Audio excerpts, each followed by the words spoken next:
Hi everyone, I am Mickey Feldman-Simon. I'm the founder of I'm Back at Work. Thank you for joining us today. We are excited to have you here. And before we get started with the actual webinar, I'd like to cover a basic technical thing to make sure that you can navigate your way through the webinar.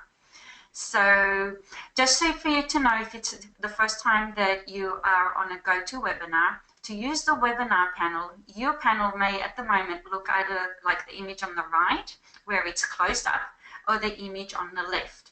So to open and close it, you click on the orange arrow up the top. So if it's closed, you'll open it up, and if it's closed like that, like the image on the right, it will open it.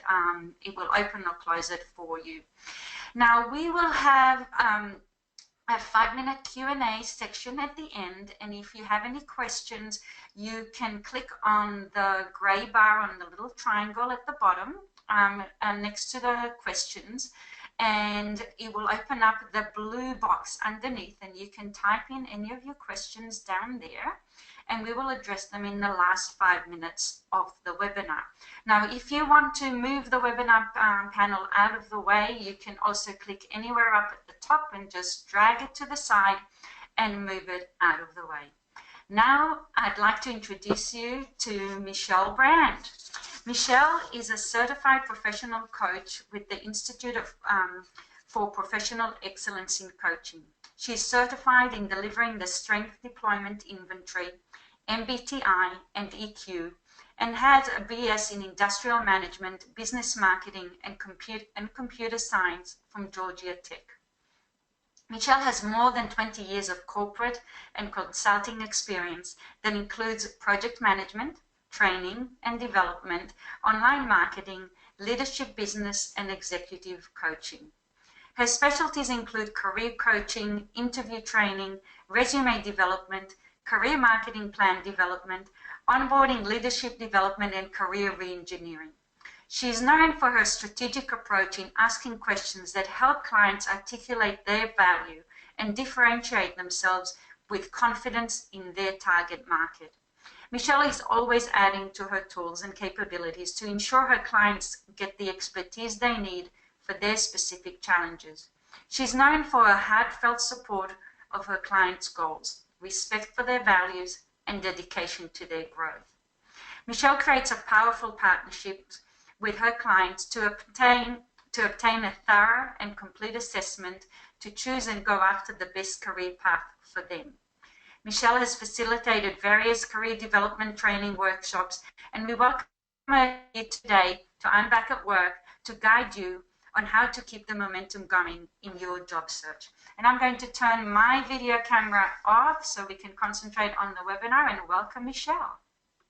Hi everyone, it's good to be here, and before I turn off my camera, I just want to share very quickly, you may notice a difference in my hair color from the photo, so I just wanted to point out that I recently had it colored, and so I haven't had a chance to change my photos, but it is me.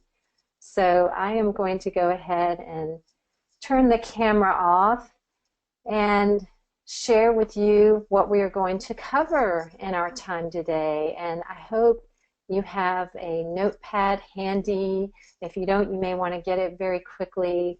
This is a very meaty webinar, and my goal is that you leave at least with one thing that you will take and put into action to support you in maintaining your momentum. So we are going to do a little bit of work around creating a vision statement and your 5 to 7 top core values and why that's important, self-care, and again, understanding that where you are right now, what you can do to make sure you're maintaining self-care for yourself, an effective way to have a pity party, which will be fun to talk about because the emotions will come up, establishing a support system, which is pretty self-explanatory, finding appreciation for what is and keeping things in perspective during this time of transition. And then we're going to end with a breathing exercise that we'll actually have you do while you're here, and then you can take it with you and use that as well when you're stressed, overwhelmed, and we will do that. So I also want to share with you what we won't be covering today, because with the heading maintaining your momentum in your job search, that can often be perceived as goal setting, and so or time management related. I wanted to make sure you understood in setting expectations that this is not going to cover time management. However, there are webinars that I Am Back at Work has that will cover that. And it won't cover specific job search action items in terms of more of the tactical part of the job search. So I want to share a little bit about my personal story and why I created this webinar. I was, as Mickey mentioned, in a 20-year career in primarily financial services, and for me it wasn't a good fit. And along the way, in realizing that, I decided to make a huge transition, going from a corporate career to creating my own business. And what I've found in that, being in that unknown territory, is a lot of challenges came up for me. I felt stressed, overwhelmed, scared, quite frankly, sometimes, because having gone from a paycheck every 2 weeks to basically nothing, it was very scary for me. And yet I had the tools in the tool belt that I knew that I could be successful. And so I started putting those together that really made a difference for me. And I like to equate my situation in building a business in that I'm always looking for that new job, if you will, whether it's a client or a company that I can do work with. So you all are coming to this with different situations. It could be that you're trying to get into a corporate career, or you're transitioning to a business. It could be full-time, part-time. But again, these tools can help you go from that unknown territory to where you want to be. There is research out there that has identified, and now I think you're seeing that the studies are able to even bring the brain into it, that keeping a positive attitude, it is critical for your success in landing that job that you want to be landing. And so it is important to keep that in mind. And I'm sure you've seen it, but the reality is it's true that oftentimes people get hired because of their attitude. I can say that was exactly what happened for me, having left my financial services job, and again, not having anything to go to but just that faith and hope. And I happened to meet with a small business owner, and I was just so excited about what she was doing, and it was an informational interview, and by the end of it, she hired me to do leadership coaching with her. And so I can personally say that a positive attitude makes a difference. And it's important too to remember that I mentioned unknown territory earlier, that it's almost like, picture that you're in New York and you're taking a trip by the QE2 to London, and you're so excited about it and maybe a little nervous about the unknown, but mostly you're thinking, oh my gosh, London is going to be great, I want to get to London. And you're on this ship in the middle of the ocean, and all you're seeing is ocean.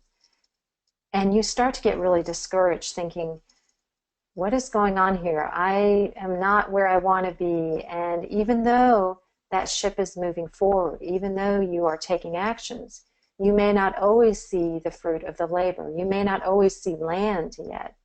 And so it may feel like that. That's normal to feel like that. I was just on a client earlier today, and we talked about everything she was doing strategically for her job search. And she said, but nothing's happening, Michelle. And I kept assuring her that it's okay. You're doing all the right things, and you're marketable. You will get there. So just remember that sometimes you're not going to see the land for a while, but keep taking the action.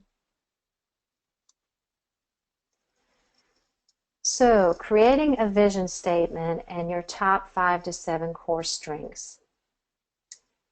I mentioned earlier about brain science, and there is a part of the brain called the reticular activator system, the RAS, that when you set out to achieve something and you verbalize that, the brain actually looks for ways to be able to accomplish that. So, for example, if you ever, when you were a kid, played the game where you had to look for, when you were on the road, the red car, all of a sudden you're seeing red cars, right? It is how the brain works. So by creating a vision statement where you are so clear about what you're visioning, that is what then gives you that life towards that. In addition, knowing what your core strengths are gives you a strong foundation in who you truly are. Because quite frankly, that's where true fulfillment comes from, is being able to live our lives from those strengths, the ones that we truly enjoy. I work with clients often on career discovery, and one of the things that I've noticed often is I have them go through a skills assessment, or core strengths, if you will. And it's a whole battery of them. And I have them score it based on, first of all, what are they good at, 1 to 4, but also, do they enjoy it, 1 to 4. And 9 times out of 10, when I go through these with my clients, they find some where they're good at it, but they don't enjoy it. So you want to make sure you stick with those core strengths. One of mine is that, well, the way it was said in my corporate career was that I was too nice, but I look at it that I'm very compassionate. And in the role that I was in, that was seen as a weakness. But in what I do now, it is a strength. And so finding that right career path for me, and again, going back to that's a core strength of mine. I am compassionate. It's who I am. Okay? And by doing both of these, it enables you to stay focused, confident, and true to yourself. I used the vision statement and the core strengths early on when I was in that stage of being in the middle of the ocean constantly. I actually put on 3x5 cards my vision statement and core strengths, and I had them everywhere to help me. And when I finally reached my tipping point in my business, someone actually asked me, how did you do this, Michelle? And I said, I kept going back to my vision statement and my core strengths, and that was the truth. So I want to share some examples with you. An example vision statement could be something like what you see here. I'm going to land a great job that perfectly fits my skills, experience, gifts, and talents that allows me to be there for my family as well. That is one example. Now, we're each different, so you can be as specific as you want about this. You may even want to put a specific title, the salary, whatever is important to you. There's no right or wrong because it's your vision statement. The only thing I will put out there for you is the more clear you can be about it, the more specific, the more likely you will be able to achieve that goal. Okay? But for some of us, staying general is perfectly fine. Okay? So as I'm going through this slide, I would encourage you to be starting to think about your vision statement. I'm going to give you a little bit of quiet time after I go through the core strengths just so you can start to jot things down. And I highly encourage that you take this as an action item to create for yourself. In terms of core strengths, they could be intelligent, accepting, intuitive, dedicated, creative, calm, resourceful. I would recommend that you stick to no more than 7. Now, for some of you, you may be thinking, I have no idea. I can't even come up with 1. And that's okay too. Reach out to family members, friends. You will notice that they will be able to pick those out for you right away. I do this workshop regularly in person, and I'm able to do breakouts where I break individuals out into smaller groups. And oftentimes the individuals that are in a group don't even know each other. They've never met one another before, but they are able to identify the core strengths in the others that are in the group very quickly. It's always fascinating to me. But we all have those cores. For example, I'm just now getting to know Mickey, and Mickey is extremely detailed. She has that wonderful gift of being detailed. Okay.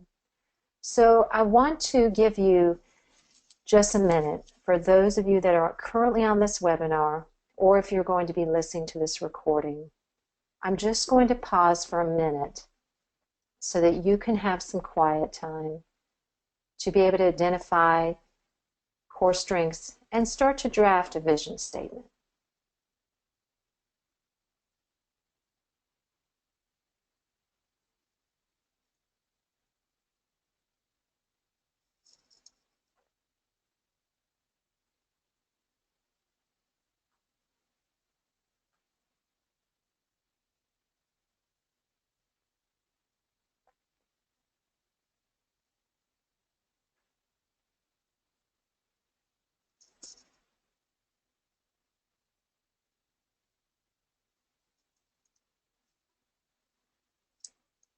Okay, I hope you were able to get a little bit of a draft there. And again, I encourage you to create your own.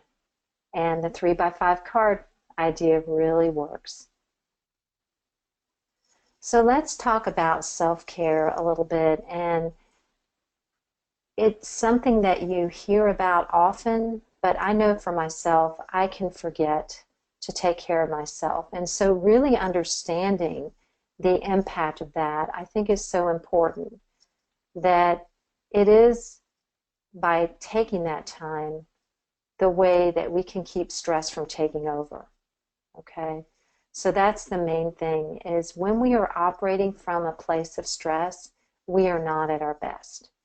And it impacts us, whether we're interviewing or we're looking at particular job opportunities, and our brain can go to, oh, I won't be a fit for this just because of one word in there that we didn't think we could do. So taking regular time for self-care is so important. It can help in building our self-esteem, our confidence, getting back to who we truly are. It really does produce those positive feelings.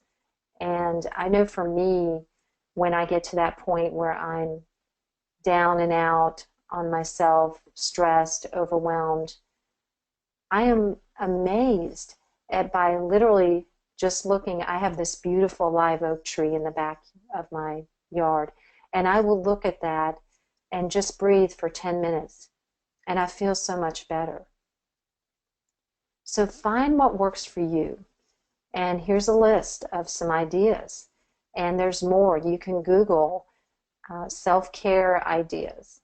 But the key is find those things that work for you, because we are all different. So I would encourage you to make it a priority to take care of yourself during this time of transition.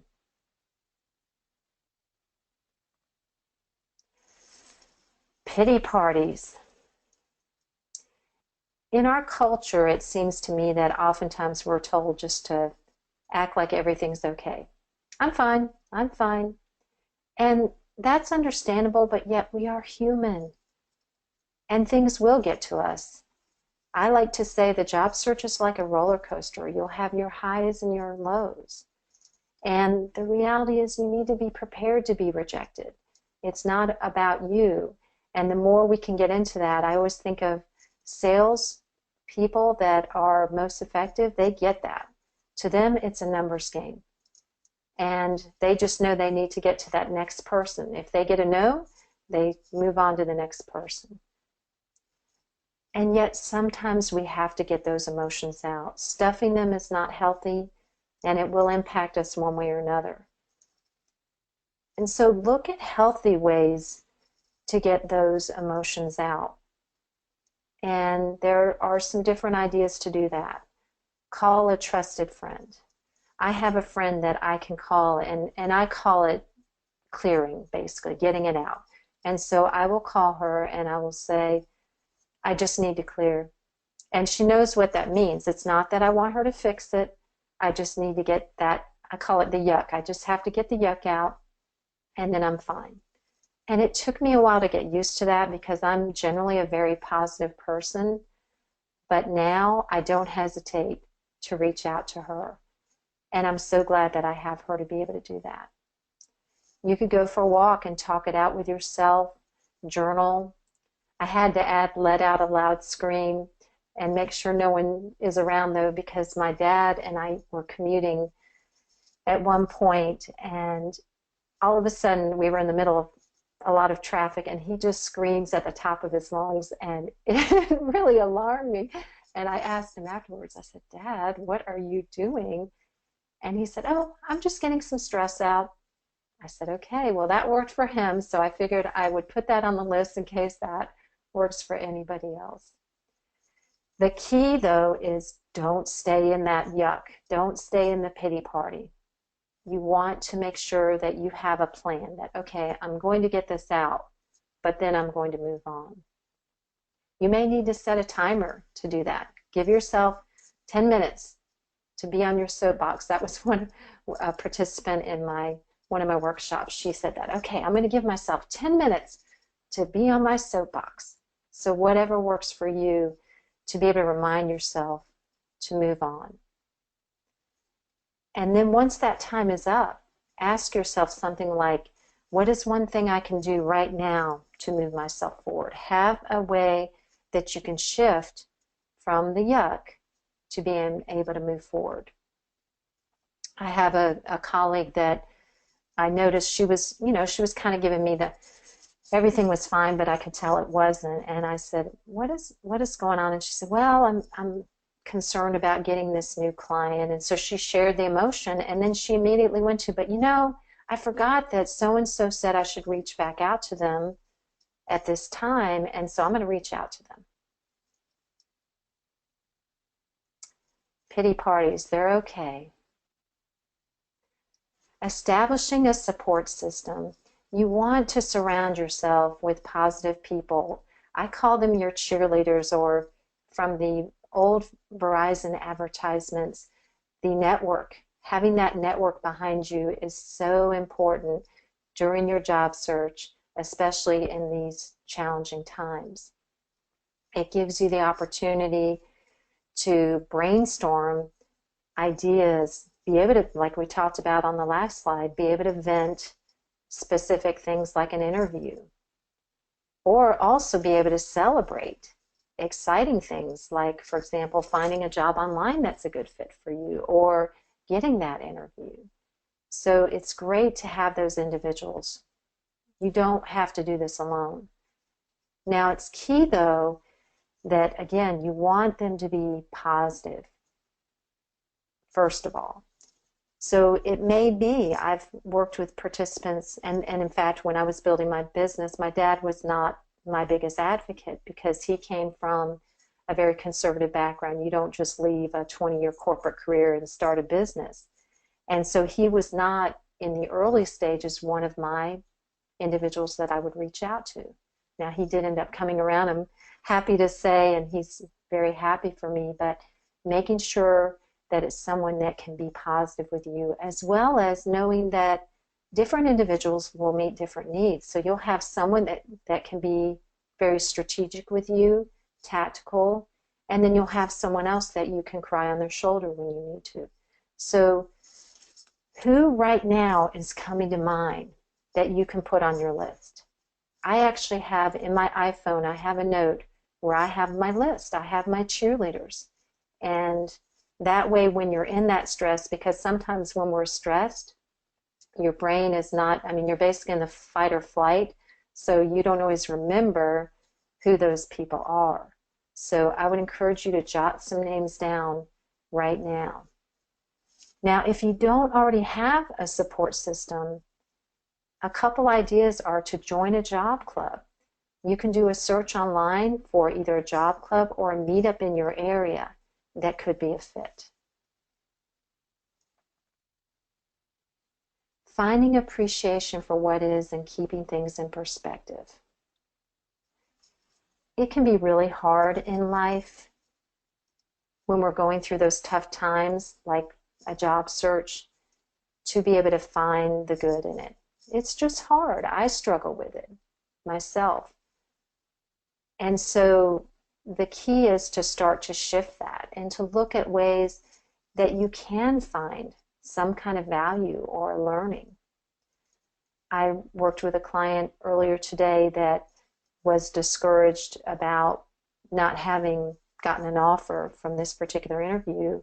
And so we went through that, and she got the emotions out. And then she said, but you know what? I'm really enjoying gardening during this time. And so we talked a little bit about what she's growing, and she got really excited about that. And then she said, oh my gosh, everybody's going to miss my garden once I start working again. So that's a way to find appreciation for what is right now. I've had clients before, several, where they said it was a time they were able to be there for a family member in need. And so sometimes we can use it as a good thing. My husband and I started this practice. We actually discovered it from someone else, where we share what we're grateful for at each meal. And it could be something very simple, like it was a sunny day today, but it really does uplift you even when you've had a rough day. So what are things you can do regularly to find appreciation right now? I would jot a couple of those down. Keeping it in perspective. Trying to get back to that 50,000-foot view is another tool in your tool belt. It's easy to be mono-focused on, I've got to get that job, I've got to get that job. And yes, of course, you want that, but what else is in the picture that you can be looking at? What else is going well? Can you look at certain aspects of it as a learning opportunity, whether you had an interview that you thought, oh, not sure, maybe next time I'll do this, so I learned something from that.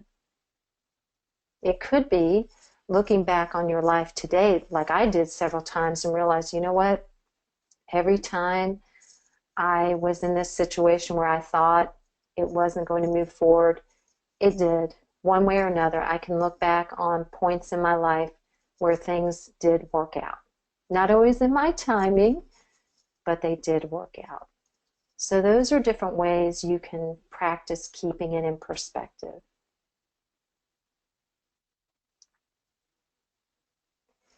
And finally, I'd like to end with a breathing exercise that's really, really helpful when you're stressed or overwhelmed. And I will say that I actually had a client that shared with me when we did this in the workshop that she ended up doing it she was at an interview, and she was in the ladies' room beforehand, and she got in one of the stalls, and she actually did this, and she ended up getting an offer. But most important, well, of course, that's great, but she noticed that it did reduce her stress, and she was able to be more at ease for that interview. So you'll notice that this particular meditation or breathing exercise, if you will, that I'm going to go through with you, it's from the HeartMath Institute, and they call it the Quick Coherence Technique. And the benefits, as you can see there, are all aligned with you maintaining your momentum in your job search. Being able to perform at your best, I think, is key. I love that by doing this, you can access creativity, because that's so important. We get so caught up in the analytical part of our brain, but bringing in the creativity is so important. So if you will, with me right now, please get to a comfortable seated position, or if you're able to, you can lay down, whatever works for you, and close your eyes. And I want you to just take a couple deep breaths.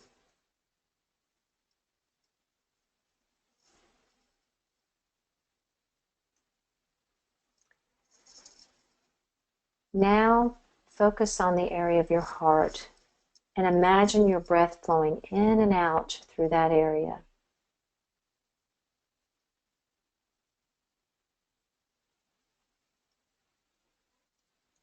And as you continue to do this, think about a good feeling, something that makes you feel good. For me, it's my cat purring or being at the beach on a rocking chair looking over the ocean. And we are running out of time, but I did want to at least do a short version of that you can take with you. And so we are done. And I think we still have a little bit of time for questions, but I'm sorry I got so into this wanting to share everything with you that I see we're right at time. Thank you, Michelle, for that great presentation. And we don't have questions, but we do have a couple of comments. One, thanking you for the idea of saying thank you every night for the positive things and remembering them as well. And also thank you for the breathing exercise from Jessica, who says that she gets very stressed out before interviews and she's sure that is going to help her for the next one. So as we are running just a little bit late, I want to thank everyone for coming, and I want to encourage you to go back to our website, to I'm Back at Work, and check out all the other webinars that we have. If you do need an action plan that will be more bullet points of exactly what to do, then check out those webinars as well. And we hope to see you back soon. And thanks again, Michelle. Thank you, everyone. All the best to you.